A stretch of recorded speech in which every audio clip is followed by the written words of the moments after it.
Hello mga kamotor likot. Ngayong araw na to mga boss, itutuloy na natin yung part 4 ng Raider J natin na puro.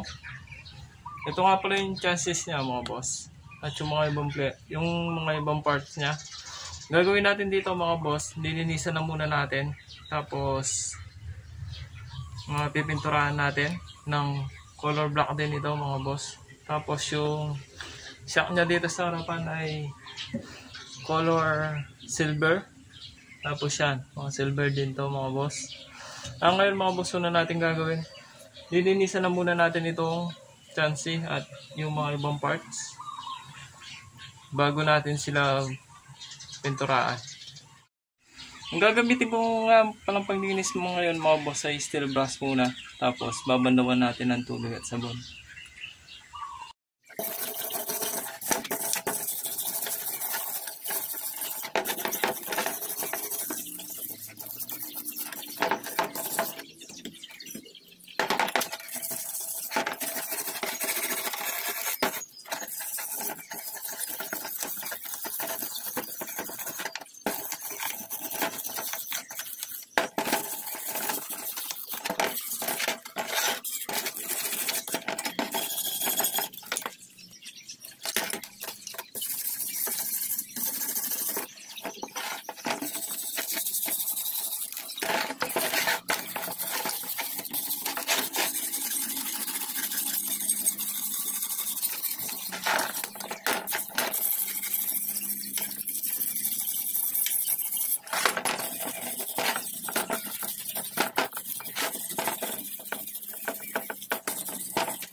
Yan mga boss, tapos na nating initial brush yung mga metal parts natin.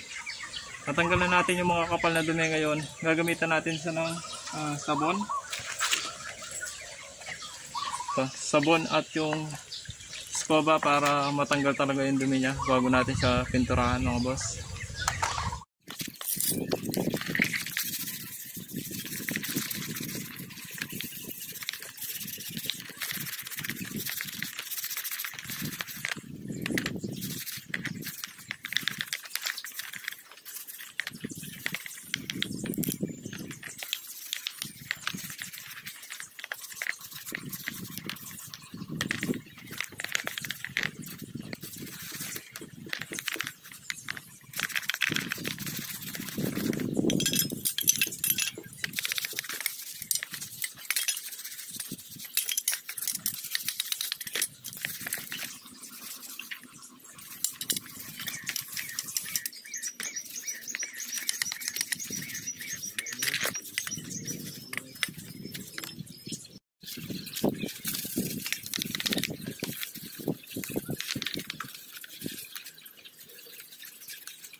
Yan mga boss, nalinisan na natin gamit yung sabon.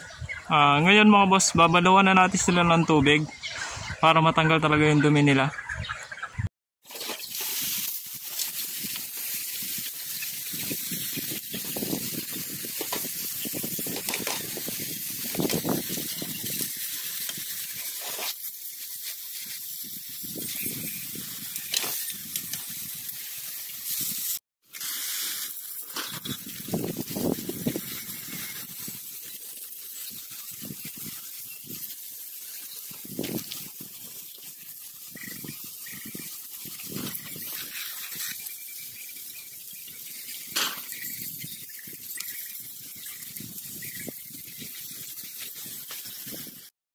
Yan mga boss, tapos na natin sila linisan ngayon. Patutuloy lang natin. Tapos pwede na natin sila pinturaan.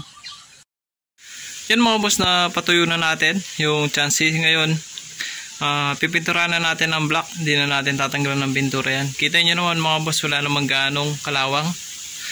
Tapos binalutan ko na rin pala itong shock nya para hindi na lang natin tanggalin. Yan, binalutan ko lang siya kasi hindi natin siya pipinturahan. Tapos ito mga boss, kulay silver. Gagawin natin silver, kaya pa-primer pa natin yan. Pero itong chassis nya mga boss, hindi na natin ipa-primer yan. Diretso na tayo sa black. Tapos mga boss, ito pa yung passenger footrest. At ito naman yung swing arm. Ngayon mga boss, sisimulan na natin yung pagpipintura dito sa chassis natin.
Yan mga boss, dahil tapos na natin pinturahan ng black yung chassis natin. Ngayon, magpa-primer muna tayo.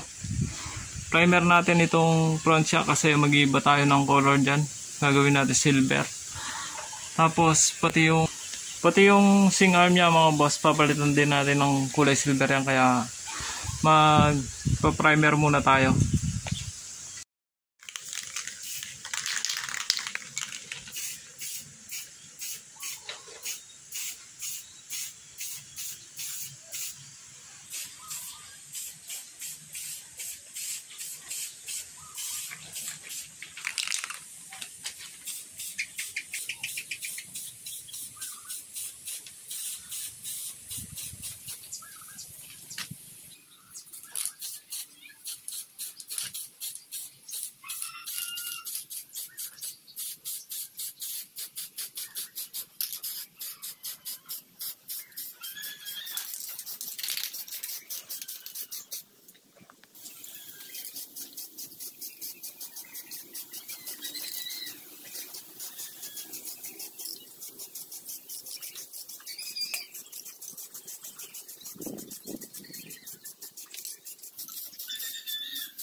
Yan mga boss, na pinturahan na natin ng primer yung mga front shock at yung hanger natin.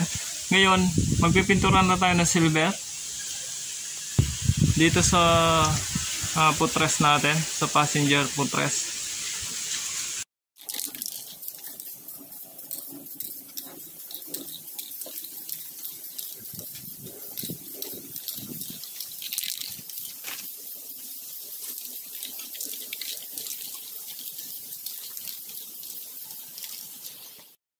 Yan mga boss, na pinturahan na natin ng silver yung passenger footrest. Ngayon mga boss, kapag pinapatuyo natin yan, dahil itatop coat na pa natin yan, babalikan na muna natin yung primer natin kanina. Pwede na nating i-silver yon.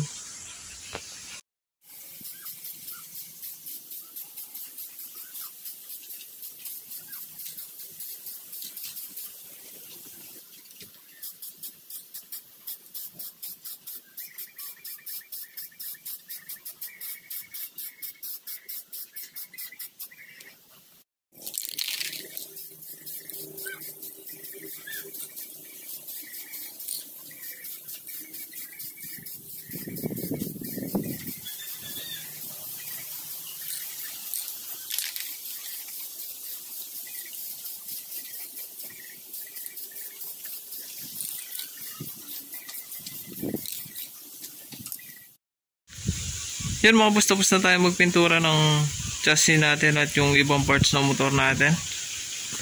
Yan yung naging resulta niya mga boss. Maganda naman. Yan mga boss, hanggang dyan muna yung video natin. Sana abangan nyo pa rin yung next part nitong Raider J natin. God bless sa inyo mga boss.